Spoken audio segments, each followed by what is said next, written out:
जय हिंद, नमस्कार मेरे प्यारे दोस्तों। एक बार फिर आप सभी का स्वागत है लेटेस्ट और न्यू वीडियो में। दोस्तों 2011 की जनगणना के आधार पर प्रीवियस ईयर परीक्षाओं में पूछे गए मुख्य बिंदु इस वीडियो में हम देखने वाले हैं। आप चाहे किसी भी एग्जाम की तैयारी कर रहे हैं, ठीक है, जिसमें जीके जीएस का पोर्शन रहता है, यहां से एक दो क्वेश्चन की संभावना रहती ही है। लेकिन अगर बात करूं मैं केबीएस की, तो केबीएस पीआरटी में देखिए, केबीएस पीआरटी में आप सब्जेक्ट कंसर्न में देखेंगे, उसमें 5 से 6 क्वेश्चन आपको देखने को मिल जाएंगे जो 2018 में एग्जाम हुआ था। तो अपकमिंग एग्जाम्स में यहां से जितने भी मोस्ट इंपोर्टेंट पॉइंट है आपको देखने को मिलेंगे, ठीक है। और मैं अगर बात करूं कि ऐसे ऐसे क्वेश्चन इसमें पूछे जा रहे हैं आजकल जो बिल्कुल घुमा फिरा के, जैसे पारसियों की जो जनसंख्या है भारत में वो कितनी है, मुसलमान प्रतिशत कितना है, हिंदू प्रतिशत कितना है, ऐसे ऐसे क्वेश्चन जो सोच नहीं सकते, मतलब इस तरीके की क्वेश्चन भी आपको एग्जाम में आजकल देखने को मिलेंगे। तो सभी एग्जाम में जो भी अटपटे क्वेश्चन है सभी को इस वीडियो में शामिल किया गया है। चैनल को पहली बार देख रहे हैं तो चैनल को सब्सक्राइब कर लें, और वीडियो अच्छा लगे तो वीडियो को लाइक जरूर करें, क्योंकि वीडियो को बनाने में बहुत मेहनत की है हमने आपके लिए। तो चलिए वीडियो को शुरू करते हैं। मुख्य बिंदु समझने से पहले हमें जनगणना है क्या और जनगणना का इतिहास क्या है, क्योंकि इससे भी एक दो क्वेश्चन बन जाते हैं। पहले उन चीजों को देख लेते हैं, जनगणना है क्या और इसका इतिहास क्या है। चलिए देखिए, भारत की जनगणना का इतिहास। देखिए, जनगणना का इतिहास पहले समझ लेते हैं कि जनगणना है क्या।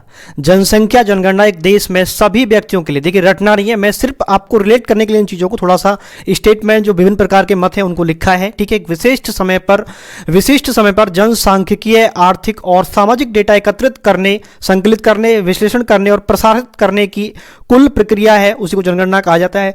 दूसरा मत क्या है, किसी देश अथवा किसी भी क्षेत्र में लोगों के बारे में विधिवत रूप से सूचना प्राप्त करना, उसे रिकॉर्ड करना जनगणना कहलाती है, ठीक है। यह एक निश्चित समयांतराल के बाद की जाती है और शासकीय आदेश के तहत की जाती है। यानी कि अगर भारत की बात करें तो हर 10 साल के बाद जनगणना की जाती है। इससे सरकार को विकास योजनाएं तैयार करने में मदद मिलती है, ठीक है। किस तबके को कितनी हिस्सेदारी मिली, कौन हिस्सेदारी वंचित रही, ठीक है, इन सब बातों के बारे में इससे पता चलता है, ठीक है। तो नेक्स्ट इसमें पॉइंट है कि 10 वार्षिक जनगणना का संचालन पंजीयक कार्यालय और जनगणना आयुक्त गृह मंत्रालय द्वारा किया जाता है, ठीक है। गृह मंत्रालय के अंतर्गत जो है जनगणना कराई जाती है। तो भारतीय संविधान के अनुच्छेद 246 के तहत जनसंख्या जनगणना एक संघ का विषय है, ठीक है। किसका, यानी कि केंद्र सरकार के द्वारा इसको जनगणना को कराया जाता है, ठीक है।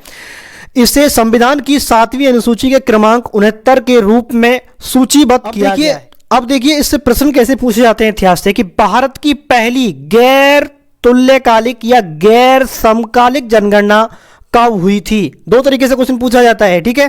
तो 1872 ईस्वी में लॉर्ड मेयो, यानी कि उस टाइम जो गवर्नर जनरल हुआ करते थे वो कौन थे, लॉर्ड मेयो। तो नेक्स्ट है भारत की दशकीय या फिर बोले तो नियमित या बोले तो तुल्यकालिक या बोले तो समकालिक जनगणना कब हुई थी। देखिए क्वेश्चन डिफरेंट तरीके से घुमा फिरा के पूछा जाता है, तो मैंने सबको इसमें इंक्लूड किया है। तो 1881 ईस्वी में, ठीक। अगर हम बात करें उस टाइम पर जो जनगणना आयुक्त थे वो कौन थे, WC प्लॉडेन उस टाइम पर जनगणना आयुक्त थे, क्योंकि इन्हीं की देखरेख में जनगणना कराई जाती है। और जो गवर्नर जनरल थे उनका नाम था लॉर्ड रिपन, ठीक है। लॉर्ड रिपन के कार्यकाल में पहली नियमित दशकीय और तुल्यकालिक समकालिक जनगणना हुई थी, ठीक है। दशकीय जनगणना की शुरुआत सबसे पहले अगर हम बात करें तो कहां पे हुई थी, सबसे पहले अमेरिका में 1790 में दशकीय जनगणना शुरू हुई थी। यानी कि उसके बाद से हर 10 साल बाद जनगणना अमेरिका में शुरुआत हुई थी, ठीक है। अब यहां पर देखें, यानी कि पहले जनगणना हो गई थी, फिर 10 साल बाद दशकीय जनगणना हुई थी 1790 में अमेरिका में, ठीक है।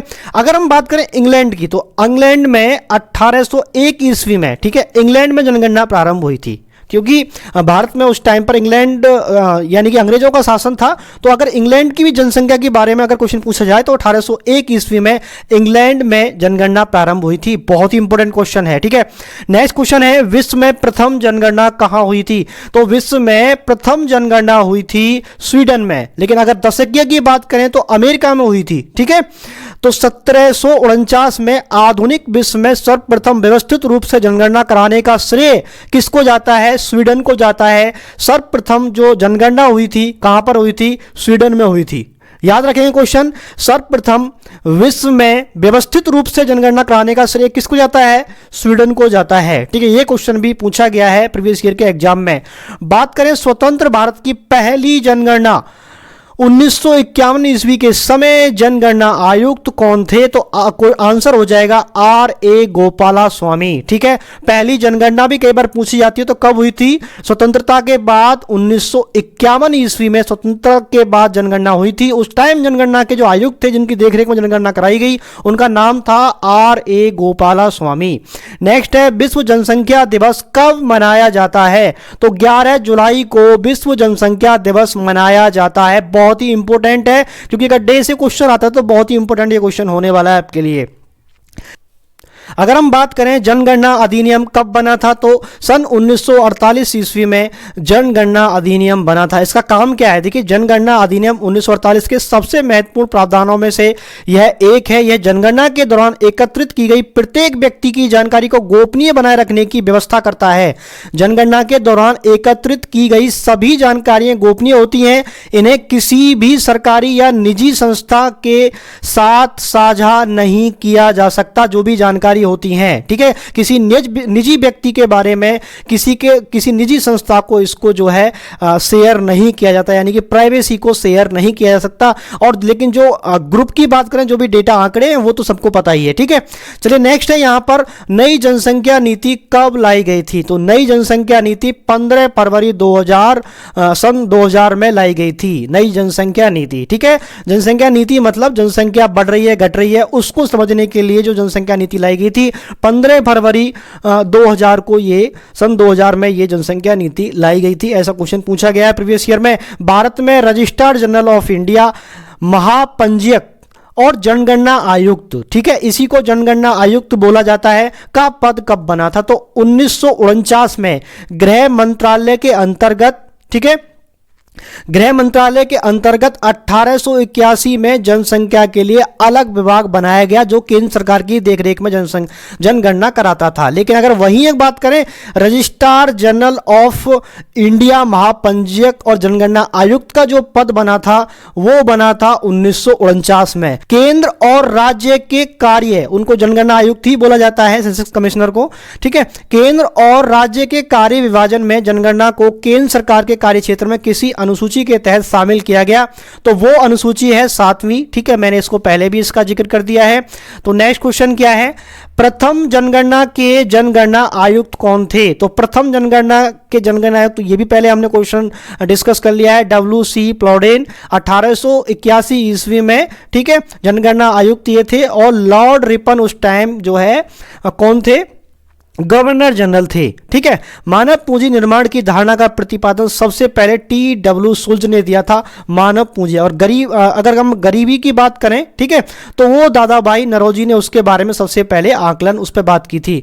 परिवार नियोजन कार्यक्रम लागू करने वाला विश्व का पहला देश कौन सा है? भारत, जो शुरू हुआ था 1952 ईस्वी में। लुप्त होती महिलाओं की अवधारणा किसने दी? तो ये दी अमर्त्य सेन ने, लुप्त होती हुई महिलाओं की अवधारणा दी थी। नेक्स्ट क्वेश्चन है, राष्ट्रीय जनसंख्या कोष, अगर बोले तो राष्ट्रीय जनसंख्या कोष या जनसंख्या स्थिरीकरण कोष का गठन कब हुआ था? 13 फरवरी 2003 में। यानी कि ये जनसंख्या को स्थिरीकरण कैसे किया जा सकता है, इसके बारे में जो जनसंख्या कोष या जनसंख्या स्थिरीकरण कोष बना था वो बना था 13 फरवरी 2003 को। ये क्वेश्चन भी कई बार पूछा गया है।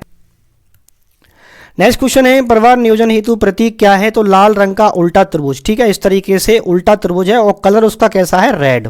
ये बात याद रखेंगे। ठीक है, नेक्स्ट क्वेश्चन है, वर्ष 2011 की जनगणना स्वतंत्र भारत की कौन सी जनगणना थी? देखिए ये क्वेश्चन बहुत ही इंपॉर्टेंट है। स्वतंत्र भारत की कौन सी जनगणना थी? तो स्वतंत्र भारत की 7वीं थी। लेकिन अगर भारत की बात करें 1872 से, ये 15वीं जनगणना थी 2011 की। ठीक है, याद रखेंगे पॉइंट को। अब आ जाते हैं 2011 की जनगणना के आधार पर मुख्य बिंदु। ठीक है, तो जनगणना आयुक्त 2011 के कौन थे? C. चंद्रमौली। ठीक है, कौन थे? C. चंद्रमौली। भारत का क्षेत्रफल को भी देख लेते हैं, 32,87,469 किलोमीटर स्क्वायर। ठीक है, इस तरीके से लिखना पॉसिबल नहीं था, तो किलोमीटर स्क्वायर इसका जो है भारत का क्या है? क्षेत्रफल है। अगर हम वही बात करें कि भौगोलिक क्षेत्रफल का, यानी कि जो भी भौगोलिक क्षेत्रफल है, ठीक है, तो उसका 2.4% है। भारत का जो एरिया है, भारत का जो क्षेत्रफल है, वो पूरे भौगोलिक क्षेत्रफल का कितना है, 2.4% है। विश्व का 7वां, ठीक है, सबसे बड़ा देश है। भारत की जो स्थल सीमा है वो कितनी है, 15,000, ठीक है, स्थल सीमा कितनी है, 15,200 किलोमीटर है। अगर हम बात करें तटीय सीमा की, ठीक है, वही अगर हम तटीय सीमा की बात करें तो वो हो जाती है 7,500, ठीक है, 7,516.6 किलोमीटर, ठीक है, तटीय सीमा यानी कि समुद्री किनारे की बात करें भारत का तो वो इतना है, और स्थलीय सीमा वो इतनी है 15,200 किलोमीटर, ये लगभग में है, ठीक है। नेक्स्ट, वहीं अगर हम बात करें कि भारत की जो जनसंख्या है, इतने क्षेत्रफल में कितनी भारत की जनसंख्या है 2011 के आधार बता रहे हैं, अब तो 140 करोड़ के आसपास हो गई है, ठीक है, 2023 में अगर हम बात करें तो, लेकिन 2011 की जनगणना के आधार पर 121 करोड़, ठीक है, आप यहां देख सकते हो 121 करोड़ 8,54,977 थी।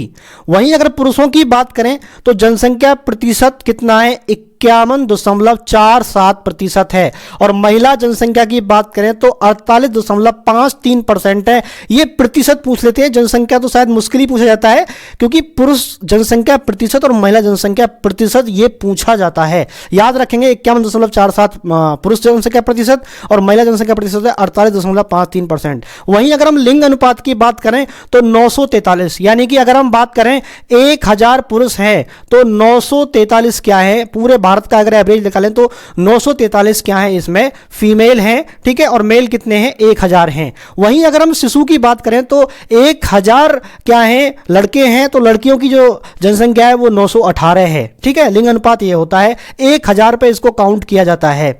उत्तर प्रदेश की अगर हम बात करें, बहुत इंपॉर्टेंट क्वेश्चन, ये भी कई बार पूछ लिया जाता है, उत्तर प्रदेश की जो है शिशु लिंग अनुपात है वो उत्तर प्रदेश का अगर हम बात करें 912 है महिला, अगर पुरुष 1000 हैं तो महिला एवरेज कितना है, 912 है। शिशु की बात करें वहीं 902 क्या है, लड़की हैं, अगर लड़के 1000 हैं तो, ठीक है, उस तरीके से ये सेक्स रेशियो फाइंड किया जाता है। नेक्स्ट है दशकीय वृद्धि दर।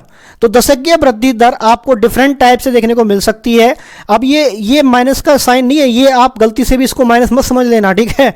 तो ये क्या है, 17.65 या फिर बोले तो 17.67% भी आपको एग्जाम में ये डेटा देखने को मिल सकता है। लेकिन इसमें कंफ्यूजन पॉइंट है जो मैंने यहां पर इसको रखा है कि भारत की जनसंख्या विश्व की जनसंख्या की कितनी प्रतिशत है, तो भारत की जनसंख्या विश्व की जनसंख्या की 17.5% है। ये क्वेश्चन कई बार कंफ्यूजिंग होता है, दोनों पॉइंटों को मैंने एक साथ रखा है, इसलिए याद रखेंगे दशकीय वृद्धि दर यानी कि 2001 के आधार पर 2011 में भारत में कितनी जनसंख्या में वृद्धि हुई, पूरी अगर जनसंख्या के आधार पर बात करें तो 17.7%, और अगर विश्व की जनसंख्या जैसे पूरी अभी तो कितना है 8 अरब है, लेकिन उस टाइम की जनसंख्या के आधार पर कितनी थी, 17.5% जनसंख्या थी भारत में पूरे विश्व की जनसंख्या की, ठीक है। साक्षरता दर यानी कि लिटरेसी रेट भारत का कितना है, 73%। कहीं कहीं आपको ये 74.04 भी आपको एग्जाम में देखने को मिल सकता है, डेटा को याद रखेंगे, कहीं कहीं आपको ये एग्जाम में 74.04 आपको देखने को मिल सकता है, ठीक है। किसी किसी बुक में 73 दे रखा है, तो उस तरीके से मैंने डेटा को इंक्लूड किया है, ठीक है, दोनों को जो हो सकता है और जो है।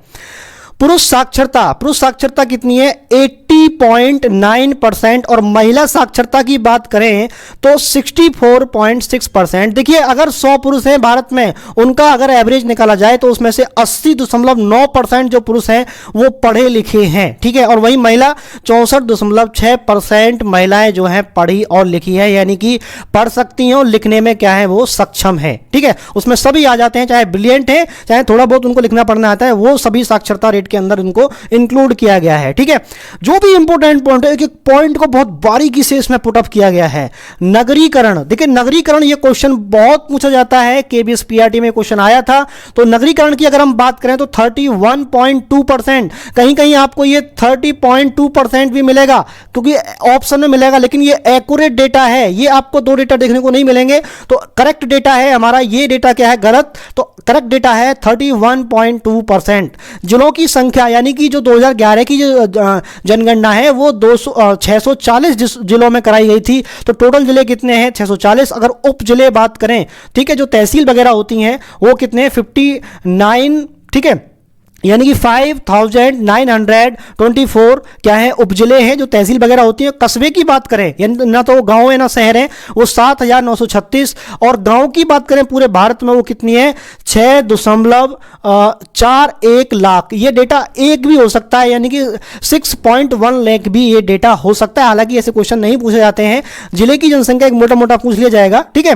बात करें हम जनसंख्या घनत्व की, तो जनसंख्या घनत्व का मतलब आप पहले समझिए, 382 व्यक्ति रहते हैं। अगर हम बात करें 1 किलोमीटर किसी एरिया की, 1 किलोमीटर लंबाई और 1 किलोमीटर ही उसकी हमने ले ली चौड़ाई, ठीक है। तो इस के अनुसार अगर हम क्षेत्रफल निकालते हैं तो 382 व्यक्ति प्रति वर्ग किलोमीटर में निवास करते हैं भारत में। ऑन एन अगर एवरेज अगर देखा जाए तो प्रति वर्ग किलोमीटर में 382 व्यक्ति रहते हैं। बहुत ही इंपॉर्टेंट डेटा है। लेकिन अगर अलग अलग जो राज्य हैं, अलग अलग जो केंद्र शासित प्रदेश हैं, उनमें कितना है प्रति वर्ग किलोमीटर रहने वाली व्यक्तियों की संख्या, वो हम नेक्स्ट जो है डिस्कस करेंगे। लेकिन अभी क्या चल रही है, पूरे भारत की हम जो है डिस्कस कर रहे हैं। जनसंख्या घनत्व प्रति वर्ग किलोमीटर कितना है? 382 व्यक्ति प्रति वर्ग किलोमीटर में भारत में निवास करते हैं 2011 की जनगणना के आधार पर। शुभंकर क्या था? देखिए, कोई भी अगर कोई इस तरीके से कोई प्रोजेक्ट बनता है या कुछ भी इस तरीके से होता है तो उसके लिए शुभंकर बनाया जाता है, ठीक है। तो उसमें एक शुभंकर थी प्रगणक शिक्षिका, यानी शिक्षिका को उसमें शुभंकर बनाया गया। क्या बनाया गया था? क्योंकि शिक्षक ही जो है डेटा को टोटल कलेक्ट करते हैं, तो इसमें प्रगणक शिक्षिका जो है इसमें शुभंकर बनाई गई थी, ठीक है। जिस तरीके से ओलंपिक का शुभंकर होता है, ठीक है, उस तरीके से ही जनगणना का भी एक शुभंकर था 2011 का, प्रगणक शिक्षिका। नारा क्या था? हमारी जनगणना हमारा भविष्य, अवर सेंसस अवर फ्यूचर। ये जो है उसका क्या था? नारा था। आप ये भी याद रखेंगे, ठीक है। ये भी कई बार ये पॉइंट भी पूछ लिए जाते हैं। अगर हम बात करें जनसंख्या महाविभाजक वर्ष, तो 1921 को क्या जनसंख्या महाविभाजक वर्ष माना जाता है। यानी कि भारत में ये एक्चुअल माइनस का साइन है, यानी कि भारत में जनसंख्या बढ़ने की बजाय भारत की जनसंख्या घट गई थी। यानी कि लगभग 77 लाख लोगों की जो है वो घट गए थे पिछली जनगणना 2001 के आधार पर। तो इसको महाविभाजक वर्ष इसलिए बोला गया है। अब बात करें जनसंख्या महाविस्फोटक काल, यानी कि जिसमें जनसंख्या बहुत तेजी से बढ़ी थी, तो 1951 से 1981 के बीच, कहीं कहीं ये 1961 से 71 के बीच भी डेटा दे रखा है, ठीक है। तो इसमें 71 या फिर हम बोलें तो यानी कि जो 1971 की जनगणना थी उसमें क्या है, जनसंख्या बहुत तेजी से बढ़ती हुई देखी गई थी, ठीक है। ये कहीं आपको 61 और 71 ही मिल सकता है जहां 51 लिखा हुआ है, ठीक है। तो आप ऑप्शन के हिसाब से आंसर करेक्ट करेंगे, ठीक है। इसमें से कोई एक ऑप्शन आपको वहां देखने को मिलेगा। नेक्स्ट है राष्ट्रीय जनसंख्या नीति 2000 ईस्वी के अनुसार कब तक जनसंख्या स्थिरता प्राप्त करने का भारत का लक्ष्य है। तो कहते हैं कि 2045 तक भारत जो है जनसंख्या स्थिरता प्राप्त कर लेगा, यानी कि उसके बाद जनसंख्या भारत में नहीं बढ़ेगी। जिस तरीके से चाइना की आजकल जो है स्थिर हुई पड़ी है जनसंख्या, ठीक है। चाइना की जनसंख्या बढ़ने की जगह थोड़ी थोड़ी क्या हो, उसमें कमी आ रही है जनसंख्या में। तो वही अगर भारत की बात करें तो 2045 ईस्वी तक भारत क्या है, अपनी जो है जनसंख्या है उसमें स्थिरता पालेगा। ये एक एस्टीमेट जो है डेटा यहां पर रखा गया है, ठीक है। अब ये नहीं है कि एकदम एक्यूरेट है, वो थोड़ा एस्टीमेट डेटा है। भारत के किन प्रदेशों में कोई भी अनुसूचित जाति, देखिए ये यहां से क्वेश्चन भर भर के पूछे जाते हैं, ठीक है। भारत में किन प्रदेशों में कोई भी अनुसूचित जाति, ध्यान देंगे जनजाति अलग है और अनुसूचित जाति अलग है, ठीक है। शेड्यूल कास्ट जिसको बोला जाता है, निवास नहीं करती। तो नागालैंड और अरुणाचल प्रदेश में कोई भी ऐसी जो है आपको जाति देखने को नहीं मिलेगी। कोई भी ऐसी जाति का कैंडिडेट, यानी कोई भी ऐसी जाति का पर्सन वहां आपको देखने को नहीं मिलेगा। नागालैंड और अरुणाचल प्रदेश में, ये भारत के उत्तरी पूर्वी राज्य हैं, आप याद रखेंगे, म्यांमार के पास में, ठीक है। आपने मैप देखा होगा, पता होगा ये तो, ठीक है। नेक्स्ट है भारत के किन प्रदेशों में कोई भी अनुसूचित जाति यानी कि एसटी निवास नहीं करती। तो आंसर हो जाएगा पंजाब और हरियाणा, यानी कि पंजाब और हरियाणा में कोई भी अनुसूचित जनजाति, याद रखेंगे एसटी, शेड्यूल ट्राइब, यानी कि ये जनजाति यहां पर निवास नहीं करती है पंजाब में और हरियाणा में। लेकिन वहीं अगर हम बात करें पंजाब में सबसे ज्यादा एससी पंजाब में देखने को मिलेंगे और हरियाणा का शायद चौथा या 5वां नंबर है। ये भी भी एग्जाम में पूछा जाता है कि कौन सा नंबर हरियाणा का, पंजाब का कौन सा नंबर है, तो अनुसूचित जनजाति में बात करें निवास नहीं करती है तो पंजाब में निवास नहीं करती है, और एससी की जो जनसंख्या है सबसे ज्यादा पंजाब में ही है। ठीक है, भारत के किन केंद्र शासित प्रदेशों में कोई भी, देखिए ये प्रतिशत के हिसाब से है, शायद ये जो डेटा है वो 31 पॉइंट समथिंग है। ठीक है, परसेंट में 31 पॉइंट समथिंग है। पंजाब में परसेंट के हिसाब से जो है जनसंख्या एससी की ज्यादा है, और वहीं अगर हम रहने वालों की बात करें तो उत्तर प्रदेश में ज्यादा है एससी जो है क्या, एससी जनसंख्या, और एसटी तो पंजाब में बिल्कुल भी नहीं है, ना हरियाणा में ना पंजाब में। ठीक है, तो याद रखेंगे ये डेटा। भारत के किन केंद्र शासित प्रदेशों में कोई भी अनुसूचित जाति निवास नहीं करती, तो लक्षद्वीप और अंडमान निकोबार द्वीप समूह में कोई भी एससी आपको देखने को नहीं मिलेगा। ये डेटा कई बार जो है पूछा गया है, बिल्कुल इनको अच्छे से कहीं नोट कर लेंगे, याद रखेंगे, यहां से क्वेश्चन बनता ही बनता है। ठीक है, और आजकल जातीय जनगणना की भी मांग बहुत ज्यादा भारत में उठ रही है, कई राज्यों की सरकार ने इसको परमिशन भी दे दी है। ठीक है, जो भी और जाति बची हुई है, क्योंकि एससी एसटी के आधार पर तो जनगणना की गई थी, बट और भी कास्ट हैं जिनको, मतलब जो भी और भी कैटेगरी हैं वो बची हुई हैं, तो उनके आधार पर भी जनगणना कराई जाए, ऐसा जो है कुछ पॉलिटिकल पार्टी ने जो है इंडियन गवर्नमेंट पर ये थोड़ा दबाव डाल रखा है कि इस तरीके से इसकी जनगणना कराई जाए, और कुछ ने इसको पास भी कर दिया है। ठीक है, तो आगे देखेंगे उसको नेक्स्ट में। भारत के किन केंद्र शासित प्रदेशों में कोई भी अनुसूचित जनजाति एसटी निवास नहीं करती, तो एसटी निवास किस में नहीं करती, दिल्ली और चंडीगढ़ में। और एससी की बात करें तो वही क्या हो जाएगा, एससी लक्षद्वीप और अंडमान निकोबार द्वीप समूह।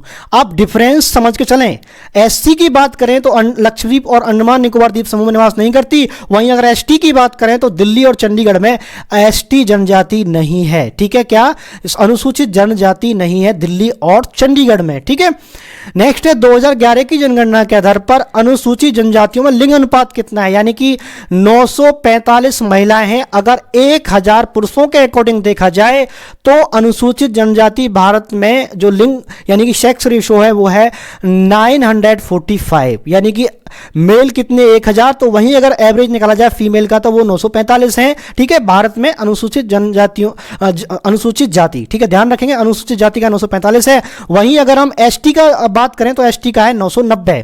ठीक है, एसटी का 990, यानी कि 1000 अगर पुरुष हैं तो 990 क्या है, महिलाएं हैं। ठीक है, नेक्स्ट है 2011 की जनगणना के अनुसार अनुसूचित जाति एससी के व्यक्तियों की कुल जनसंख्या है तो कितनी है, 20.14 करोड़ है भारत में एससी जाति। ठीक है, शेड्यूल कास्ट कितनी है, टोटल 20.1 करोड़। ये पूछा जाता है, क्वेश्चन बहुत इंपॉर्टेंट है। देश की कुल जनसंख्या का अगर हम बात करें तो 16.6% है एससी, और दशकीय वृद्धि क्या हुई थी एससी जाति में, वो 20.8% दशकीय वृद्धि रही थी, यानी कि 20.1.4 करोड़ तो 2011 की जनगणना थी। लेकिन जो पहली जनसंख्या थी 2011 की उसके आधार पर 2001 की उसके आधार पर अगर हम देखें तो 2011 तक 20.8% जो है वृद्धि हुई थी एससी जाति में। ठीक है, नेक्स्ट है 2011 की जनगणना के अनुसार देश में अनुसूचित जनजातियों के व्यक्तियों की कुल संख्या कितनी है, तो वो है 10.43 करोड़ है। कौन, एसटी जनजाति, याद रखेंगे। ठीक है, देश की कुल जनसंख्या का 8.6% है जो 2011 में जनगणना की गई थी, और 2001 के आधार पर 2011 तक 23.7% वृद्धि हुई थी, यानी कि इसमें एससी से भी ज्यादा इसमें वृद्धि दर्ज की गई थी। ठीक है, जनगणना में। तो 2011 की जनगणना के अनुसार देश की कुल जनसंख्या में नगरीय जनसंख्या कितनी थी, बहुत इंपॉर्टेंट क्वेश्चन है, ये पहले भी हमने डिस्कस कर लिया है। 31.2% थी नगरीय जनसंख्या, जबकि ग्रामीण जनसंख्या की बात करें तो वो थी 68.8% थी भारत में ग्रामीण जनसंख्या। ठीक है, 2011 की जनगणना के अनुसार सबसे कम जनसंख्या किस राज्य की थी, तो सिक्किम की थी। तो जनसंख्या के आधार पर सिक्किम सबसे छोटा राज्य है, और क्षेत्रफल के आधार पर गोवा सबसे छोटा राज्य है। याद रखेंगे दोनों पॉइंटों को, जनगणना के आधार पर जनसंख्या में सिक्किम सबसे छोटा है, और अगर हम बात करें वहीं क्षेत्रफल के आधार पर तो गोवा सबसे छोटा राज्य है। इनकी जनसंख्या से भी कम अगर हम बात करें तो 4 केंद्र शासित प्रदेश हैं, यानी कि सिक्किम से भी कम। तो सिक्किम से कम कौन सा है, अंडमान निकोबार, उससे भी कम है दादरा एवं नगर हवेली, और उससे भी कम है दमन व दीव। और सबसे कम केंद्र शासित प्रदेश की जो जनसंख्या है वो सिक्किम से भी कम किसकी है, लक्षद्वीप की है। बात याद रखेंगे। ठीक है, सिक्किम से भी कम। ठीक है, जनसंख्या की दृष्टि से सबसे छोटा केंद्र शासित प्रदेश कौन सा है? लक्षद्वीप। मैंने अभी आपको बताया जनसंख्या की दृष्टि से सबसे छोटा जो है केंद्र शासित प्रदेश है वो है लक्षद्वीप, ठीक है। और सबसे बड़ा कौन सा है? दिल्ली, जनसंख्या की दृष्टि से। भारत की जनगणना जनसांख्यिकीय इतिहास में महाविभाजक वर्ष, ये पहले डिस्कस कर लिया, 1921 को बोला गया था, क्योंकि 1911 से 1921 ईस्वी के दौरान भारत की जनसंख्या वृद्धि होने की जगह -0.31% की भारत की जो जनसंख्या है उसमें कमी हो गई थी पिछली जनगणना के आधार पर। वो टोटल संख्या कितनी थी? 77 लाख थी, ठीक है। सभी डेटा को इसमें इंक्लूड किया गया जो भी इंपॉर्टेंट है, कहीं से भी क्वेश्चन पूछ ले, बाहर नहीं जाने वाला। भारत की जनसंख्या में सर्वाधिक औसत वृद्धि दर के दौरान दर्ज की गई थी, तो 1961 से 71, मैंने ये 51-81 भी आई थिंक वहां पे दिखाया था, ठीक है पहले, तो ये 61-71 भी कहीं देखने को मिल सकता है, मैंने वहां भी ये डिस्कस किया था। तो जनगणना 2011 के आधार पर सर्वाधिक दशकीय वृद्धि वाला जो राज्य है वो मेघालय है, ठीक है। मेघालय में सबसे ज्यादा, यानी कि 2001 की जनसंख्या के आधार पर 2011 में जनसंख्या में वृद्धि सबसे ज्यादा मेघालय में हुई थी, राज्य की बात करें। और न्यूनतम दशक के प्रति, यानी कि न्यूनतम वृद्धि अगर हम बात करें दशक के हिसाब से 10 वर्षों में, नागालैंड में जो है वृद्धि बढ़ने की जगह उल्टी कम हो गई थी, -0.6% जो है नागालैंड की जो जनसंख्या 2011 में उसमें क्या आई थी? कमी आई थी, ठीक है। लेकिन देश की बात करें तो 1961, 71, 51, 81 ये डेटा है, लगभग 71 भी हो सकता है, जो भी ऑप्शन में आए वो आप टिक कर दीजिएगा, ठीक है। जनगणना 2011 के केंद्र शासित प्रदेश हैं, देखिए 2011 के आधार पर केंद्र शासित प्रदेश में क्या डेटा है, ये भी यहाँ से भी क्वेश्चन बहुत पूछे जाते हैं, बार बार के क्वेश्चन आते हैं। जनगणना 2011 के आधार पर सर्वाधिक जनसंख्या वाला केंद्र शासित प्रदेश कौन सा है? वो दिल्ली है, मैंने बता दिया, ठीक है, जनसंख्या के आधार पर। और लक्षद्वीप क्या है? सबसे छोटा, ठीक है। न्यूनतम की बात करें तो लक्षद्वीप सबसे छोटा है। और दूसरा तीसरा बात करें तो दिल्ली के बाद पुदुचेरी का नंबर आता है, उसके बाद चंडीगढ़, तीसरा नंबर चंडीगढ़ का आता है, दूसरा नंबर पुदुचेरी का, और पहला नंबर जनसंख्या में केंद्र शासित प्रदेश में कौन सा आता है? दिल्ली आता है, याद रखेंगे, ठीक है। नेक्स्ट है जनगणना 2011 के आधार पर सर्वाधिक जनघनत्व वाला केंद्र शासित प्रदेश कौन सा है? तो वो है दिल्ली, ठीक है, जिसमें 11,320 व्यक्ति प्रति वर्ग किलोमीटर। अगर बात करें 1 किलोमीटर लंबाई और 1 किलोमीटर चौड़ाई, ठीक है, 1 किलोमीटर लंबाई और 1 किलोमीटर अगर हम बात करें चौड़ाई के आधार, लंबाई और चौड़ाई के आधार पर 1 किलोमीटर को हम बोला जाता है प्रति वर्ग किलोमीटर। एरिया निकालते तो वर्ग किलोमीटर में होता है, यानी कि प्रति वर्ग किलोमीटर में 11,320 व्यक्ति रहते हैं दिल्ली में, याद रखेंगे। सबसे ज्यादा डेटा है दिल्ली का, ठीक है, जनसंख्या घनत्व में केंद्र शासित प्रदेशों में। जनसंख्या घनत्व में दूसरा प्रदेश जो है वो चंडीगढ़ है, ठीक है, जिसमें 9,258 व्यक्ति प्रति वर्ग किलोमीटर निवास करते हैं, ठीक है। नेक्स्ट क्वेश्चन है न्यूनतम जनघनत्व वाला केंद्र शासित प्रदेश कौन सा है? वो है अंडमान निकोबार द्वीप समूह। जनसंख्या घनत्व की बात चल रही है केंद्र शासित प्रदेश की, और अगर जनसंख्या में बात करें तो लक्षद्वीप है, और ज्यादा हम बात करें तो दिल्ली है, लेकिन जनसंख्या घनत्व में भी दिल्ली सबसे बड़ा है। और प्रतिशत अगर हम बात करें, ठीक है, रहने वालों की जनसंख्या की बात करें तो भी दिल्ली सबसे बड़ा है, ठीक है। और छोटा कौन सा है? लक्षद्वीप है। लेकिन न्यूनतम जनसंख्या घनत्व वाला यहां पर नंबर ले जाता है अंडमान निकोबार द्वीप समूह में 46 व्यक्ति प्रति वर्ग किलोमीटर, यानी कि जो किलोमीटर वर्ग का जो एरिया है उसमें 46 व्यक्ति रहते हैं। कहां पर?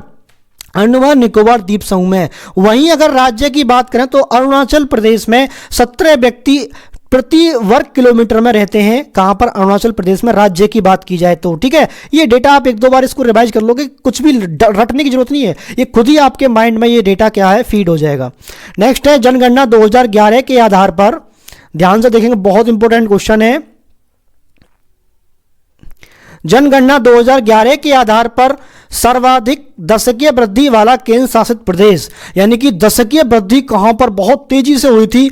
दादर एवं नगर हवेली में दशकीय वृद्धि 2001 की जनगणना के आधार पर 2011 में देखी गई थी 55.9%। अगर हम दूसरा बात करें दशकीय वृद्धि, सबसे ज्यादा दमन और सेकंड जो नंबर है वो दमन दीव का है, और तीसरा नंबर है पुदुचेरी का। न्यूनतम दशकीय वृद्धि वाला केंद्र शासित प्रदेश वो था लक्षद्वीप, ठीक है, लक्षद्वीप सबसे पीछे है।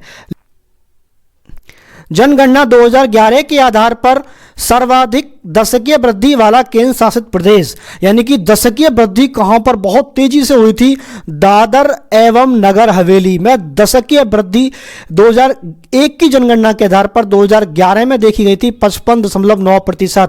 अगर हम दूसरा बात करें दशकीय वृद्धि, सबसे ज्यादा दमन और सेकंड जो नंबर है वो दमन दीव का है और तीसरा नंबर है पुदुचेरी का। न्यूनतम दशकीय वृद्धि वाला केंद्र शासित प्रदेश वो था लक्षद्वीप। ठीक है, लक्षद्वीप सबसे पीछे है। लेकिन एजुकेशन लिटरेसी यानी कि लिटरेसी की बात करें, ठीक है, लिटरेसी रेट की बात करें तो शायद लक्षद्वीप सबसे आगे है इनमें। ठीक है, 2011 की जनगणना के आधार पर सर्वाधिक लिंग अनुपात वाला केंद्र, तो सभी डेटा आपको नेक्स्ट मिल जाएंगे। ठीक है, शायद पे नहीं चले, एक्यूरेट डेटा जरूर देख के चले। ठीक है, तो नेक्स्ट आपको मिलेगा जरूर, वीडियो में सब कुछ देखने को मिलेगा, हर कुछ इसमें डेटा इंक्लूड किया गया है। अभी हम केंद्र शासित प्रदेशों के आधार पर देख रहे हैं, फिर राज्यों के आधार पर देखेंगे। 2011 की जनगणना के आधार पर सर्वाधिक लिंगानुपात वाला केंद्र शासित प्रदेश कौन सा है? तो पुदुचेरी में 1037 महिलाएं हैं अगर 1000 पुरुष हैं तो। ठीक है, दूसरा स्थान लक्षद्वीप का है, उसमें 947 महिलाएं हैं अगर 1000 पुरुष हैं तो। न्यूनतम लिंगानुपात सबसे कम कहां पर है? दमन और दीव में, क्योंकि दमन और दीव में जो है ज़्यादातर मछुआरे रहते हैं, मछलियां पकड़ने के लिए जाते हैं, कुछ ही पुरुष वहां पर रहते हैं, तो महिलाओं की जनसंख्या दमन और दीव में क्या है? कम है, 618 है अगर 1000 पुरुष रहते हैं कहां पर? दमन और दीव के अंदर। वहीं अगर हम बात करें 2011 की जनगणना के आधार पर सर्वाधिक साक्षरता प्रतिशत वाला केंद्र शासित प्रदेश वो लक्षद्वीप है, यानी कि दिल्ली को पीछे छोड़ दिया है। यानी कि यहां पर लक्षद्वीप में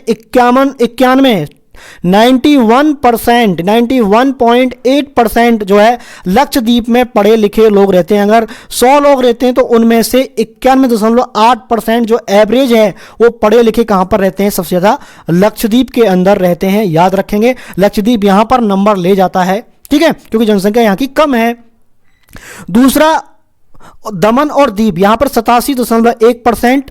और अगर न्यूनतम की बात करें तो दादरा एवं नगर हवेली, इसका जो है लिटरेसी रेट बहुत कम है, 76.2% है। वहीं अगर पुरुष साक्षरता की अगर हम बात करें, पुरुष साक्षरता में देखिए, अगर साक्षरता अगर ज़्यादा, सीधी बात है कि पुरुष ज़्यादा पढ़े लिखे होंगे वहां पर। ठीक है, तो 95.6% पुरुष साक्षरता कहां पर? लक्षद्वीप में जाता है। और यहां पर दादरा नगर हवेली में वैसे भी टोटल लिटरेसी रेट कम है, तो न्यूनतम लिटरेसी रेट पुरुष का भी यहां पर कम है। उसी प्रकार महिलाओं का देखने को आपको मिलेगा। देखिए यहां पर सर्वाधिक लक्षद्वीप में ही है महिला साक्षरता और न्यूनतम दादरा नगर हवेली में जो है महिला साक्षरता यहां पर आपको कम देखने को मिलेगी। यानी कितनी? 64.3% ऑन एन एवरेज 100 में से ये यहां पर आपको न्यूनतम साक्षरता देखने को मिलेगी दादरा नगर हवेली में। महिला साक्षरता की बात करें तो आप वीडियो को पॉज करके स्पीड कम करके वीडियो को देख सकते हैं, अगर स्पीड में मेरा वीडियो लग रहा है तो आपको। ठीक है, हालांकि मेरे अकॉर्डिंग ये सही है।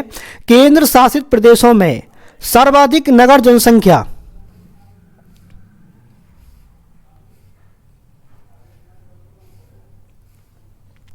केंद्र शासित प्रदेशों में सर्वाधिक नगर जनसंख्या एवं नगरीय जनसंख्या प्रतिशत किसका है? तो दिल्ली का है। ठीक है, नगरीय जनसंख्या यानी कि दिल्ली में शहरीकरण ज्यादा हुआ है और केंद्र शासित प्रदेशों के मुकाबले। तो सर्वाधिक नगरीकरण कहां पर है? दिल्ली लगभग पूरा नगरीकरण में बना हुआ है, हालांकि छोटे छोटे गांव भी हैं। ठीक है, तो सबसे कम अंडमान निकोबार द्वीप समूह में नगरीकरण हुआ, यानी कि ग्रामीण जनसंख्या यहां पर, ग्रामीण क्षेत्र आपको यहां ज्यादा देखने को मिलेंगे। कहां पर? अंडमान निकोबार द्वीप समूह में। सर्वाधिक एसटी जनसंख्या प्रतिशत वाला केंद्र शासित प्रदेश कौन सा है? दिल्ली, यानी कि यहां पर टोटल 28.12 लाख लोग रहते हैं। ठीक है, सर्वाधिक प्रतिशत वाला दिल्ली है। लेकिन अगर हम बात करें टोटल जनसंख्या भी यहां पर प्रतिशत वो कितनी है? 28.12 लाख है। ठीक है, टोटल जनसंख्या दिल्ली की। सर्वाधिक एसटी जनसंख्या प्रतिशत वाला केंद्र शासित प्रदेश है वो है चंडीगढ़। ठीक है, चंडीगढ़। देखिए यहां पर ये प्रतिशत गलत हो जाए क्योंकि यहां पर जनसंख्या की बात की गई है, तो सर्वाधिक एसटी जनसंख्या कहां पर निवास करती है? दिल्ली में। कितनी है? 28.12 लाख। अगर वही प्रतिशत की बात करें, परसेंटेज की एससी की, तो चंडीगढ़ में एससी क्या है? ज्यादा है। ठीक है, दिल्ली के मुकाबले एरिया के हिसाब से चंडीगढ़ में ज्यादा, जितनी जनसंख्या मान सकते चंडीगढ़ की 2 करोड़ जनसंख्या है, तो उसके हिसाब से परसेंटेज अगर चेक किया तो एससी चंडीगढ़ में ज्यादा है। ठीक है, चलिए नेक्स्ट है यहां पर, क्योंकि आपको पता होगा पंजाब में भी क्या है? एससी ज्यादा है। सर्वाधिक एसटी जनसंख्या वाला केंद्र शासित प्रदेश है दादरा एवं नगर हवेली। तो यहां पर कितने रहते हैं? 1,78,564 व्यक्ति रहते हैं एसटी। कहां पर? दादरा एवं नगर हवेली में। याद रखेंगे डेटा। परंतु अगर परसेंटेज रेट अगर बात की जाए तो लक्षद्वीप में सबसे ज़्यादा एसटी रहती है। कहाँ पर? लक्षद्वीप में। वो है 94.8% लक्षद्वीप का डेटा है एसटी जाति का रहने वालों का। नेक्स्ट है ऐसे केंद्र शासित प्रदेश जिनमें एक भी अनुसूचित जाति नहीं है। बहुत इंपॉर्टेंट क्वेश्चन है, जिसमें एक भी एसटी निवास नहीं करती है, तो वो है दिल्ली, चंडीगढ़ और पुदुचेरी।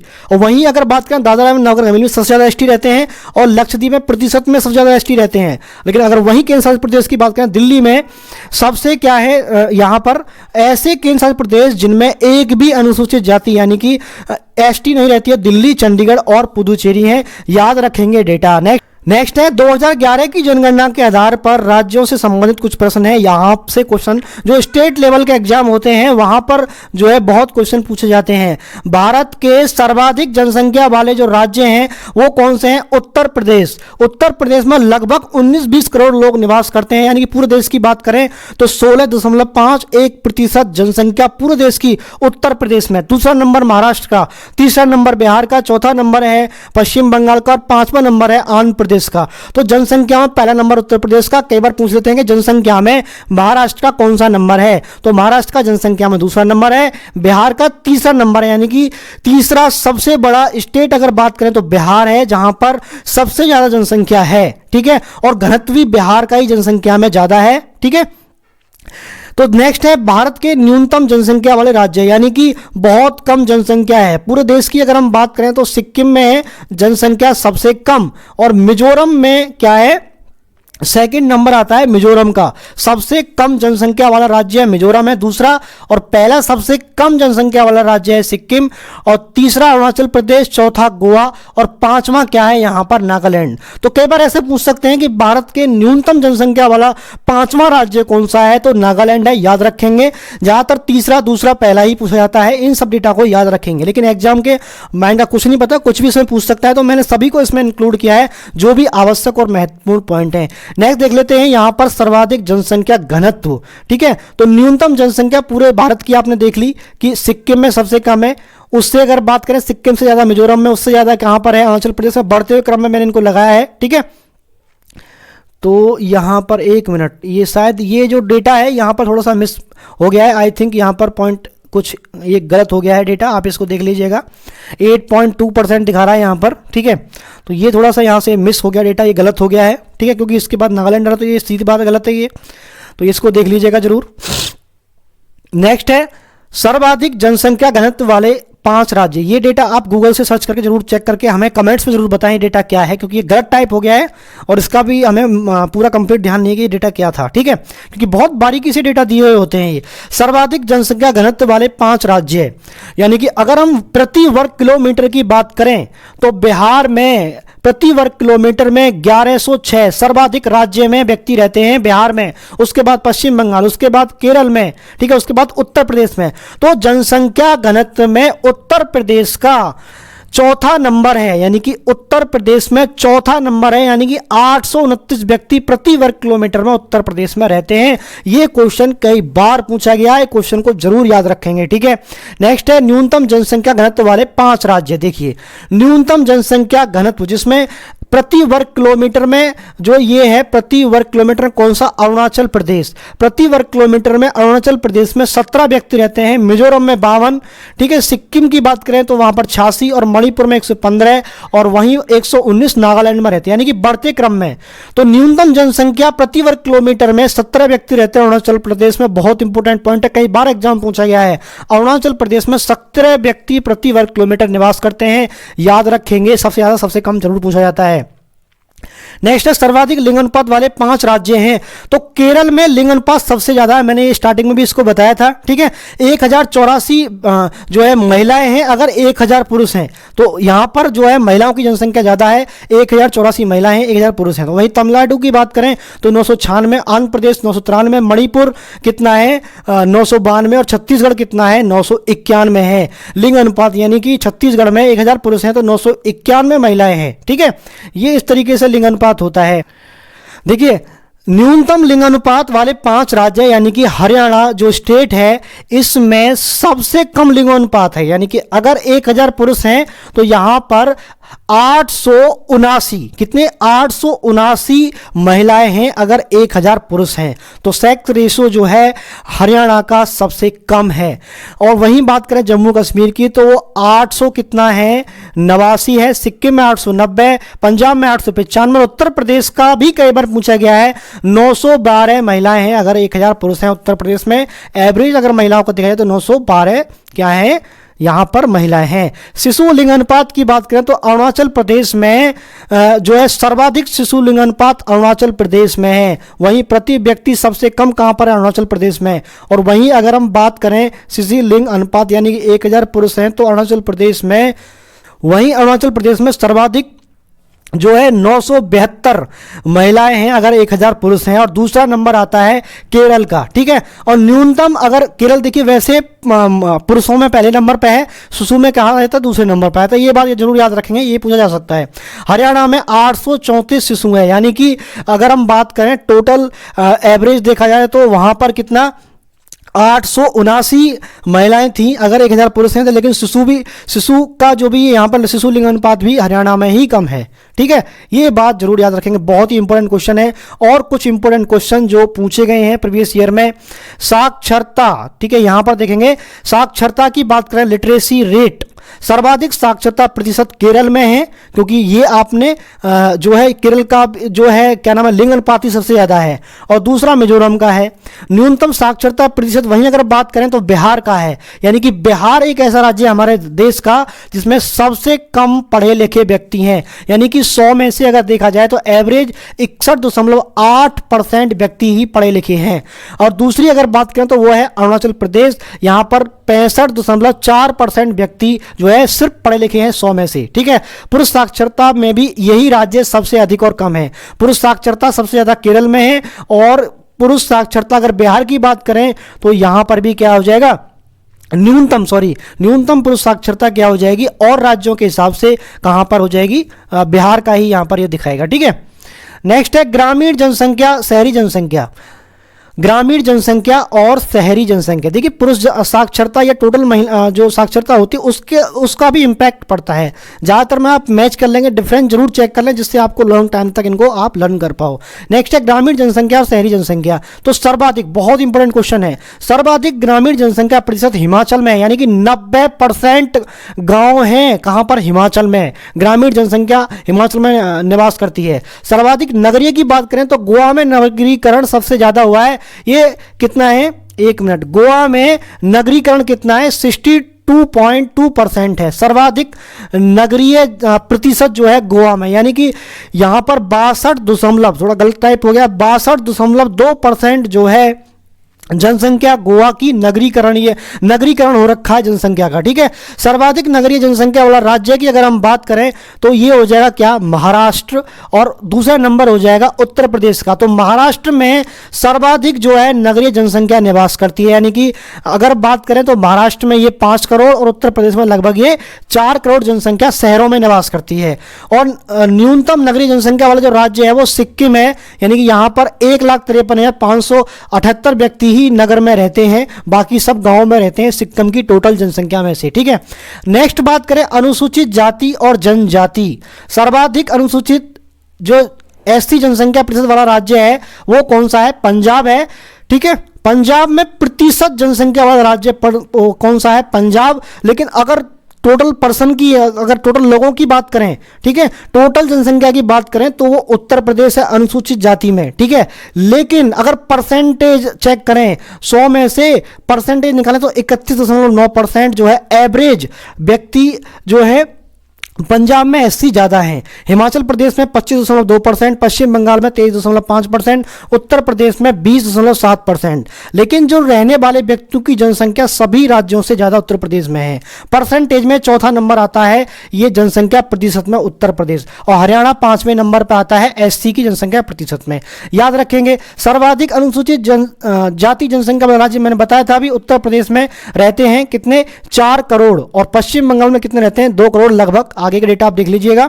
सर्वाधिक अनुसूचित जाति जनसंख्या वाले राज्य यानी कि मध्य प्रदेश में, ये क्वेश्चन कई बार एग्जाम पूछा गया है कि अनुसूचित जनजाति यानी कि एसटी सबसे ज्यादा कहां पे निवास करती है? मध्य प्रदेश में। नंबर ऑफ पीपल अगर हम चेक करें तो मध्य प्रदेश में सबसे ज्यादा लोग क्या रहते हैं? एसटी के रहते हैं, ठीक है।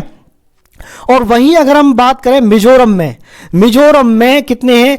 94.4%, यानी कि अगर हम प्रतिशत में बात करें तो मिजोरम में ज्यादा हैं, यानी कि अगर 100 लोगों में से 94 लोग क्या हैं? एसटी जनजाति के हैं मिजोरम में परसेंट में। और जनसंख्या देखें तो मध्य प्रदेश सबसे बड़ा राज्य है, ठीक है। नेक्स्ट कुछ मोस्ट इंपोर्टेंट क्वेश्चन है जो पूछे गए हैं। 2011 की जनगणना के आधार पर भारत में पारसियों की जनसंख्या कितनी थी? ये एसएससी में कई बार क्वेश्चन पूछा गया, हालांकि यूपी पुलिस लिख दिया है, कोई बात नहीं, यूपी पुलिस में पूछा गया है, ठीक है। जो ऐसा एक एग्जाम हुआ था 2020 में, जो कितनी आई थिंक 9000 वैकेंसी थी, उसमें क्वेश्चन आया था। तो कितनी इसमें जनसंख्या कमी हुई थी 2001 के अपेक्षा, तो ये थी कितनी? 57,264 पारसियों की जनसंख्या है भारत में। परसेंटेज भी चेक करेंगे हम नेक्स्ट। 2011 की जनगणना के आधार पर भारत में मुस्लिमों की जनसंख्या प्रतिशत कितना? ये भी ऐसा ही पूछा गया है। तो मुस्लिम कितने हैं भारत में? 14.2% है, ठीक है। ये एग्जाम में पूछे गए क्वेश्चन है। भारत के किस राज्य की जनसंख्या ब्राजील देश की जनसंख्या से भी अधिक है? तो वो हो जाएगा उत्तर प्रदेश की जनसंख्या ब्राजील देश से भी अधिक है। नेक्स्ट है, भारत में प्रभावी साक्षरता दर की गणना किस उम्र से किस उम्र तक की जाती है? याद रखेंगे, साक्षरता यानी कि 7 वर्ष का हो या फिर उससे अधिक हो। साक्षरता कैसे चेक की जाती है? यानी कि लिखना पढ़ना व्यक्ति जानता है तो उसको साक्षरता की जनगणना में उसको दर्ज किया जाता है। तो 7 वर्ष का या फिर 7 वर्ष से अधिक के व्यक्ति को शामिल किया जाता है साक्षरता जब रेट चेक करते हैं। तो 2011 की जनगणना के आधार पर यहां पर आप देखेंगे जो एक्यूरेट पॉइंट दे रखे हैं जनगणना के आधार पर धर्म प्रतिशत जनसंख्या। 2011 की जनगणना के मुताबिक भारत की आबादी 121 करोड़ से भी ज्यादा है। देख लिया आपने डेटा क्या है। लेकिन वहीं अगर हम बात करें 96.63 करोड़ हिंदू हैं और 17.22 करोड़ मुस्लिम हैं। और भारत की कुल आबादी में 79.8% हिंदू हैं और कितना 14.2% क्या है यहाँ पर मुस्लिम है। इसके बाद अगर हम ईसाई की बात करें तो 2.78 करोड़ हैं। अगर हम वहीं बात करें परसेंट की तो टोटल भारत की जनसंख्या की 2.3% है क्या ईसाइयों की जनसंख्या भारत में। सिख जो है 2.08 करोड़ हैं। परसेंट टोटल की बात करें तो वो 1.7% है, ठीक है। कितना है ये? 1.7% है। बाकी बौद्ध जैन धर्म को मानने वाले की आबादी कितनी है भारत में? 1% है। यानी कि 121 करोड़ की 1% जैन और बौद्ध धर्म वाले व्यक्ति भारत में रहते हैं। ये डेटा इतना इंपॉर्टेंट है, बहुत ही मोस्ट इंपॉर्टेंट है। ये डेटा आजकल इस तरह के क्वेश्चन भी पूछे जा रहे हैं एग्जाम में, इनको भी जरूर कर लें। कैसा लगा हमारा वीडियो हमें कमेंट्स बॉक्स में कमेंट करके जरूर बताएं, ठीक है, कि किस तरीके का वीडियो आपको लगा, जिससे हमें बहुत ज़्यादा मोटिवेशन मिलता है। वीडियो देखने के लिए धन्यवाद। जय हिंद दोस्तों।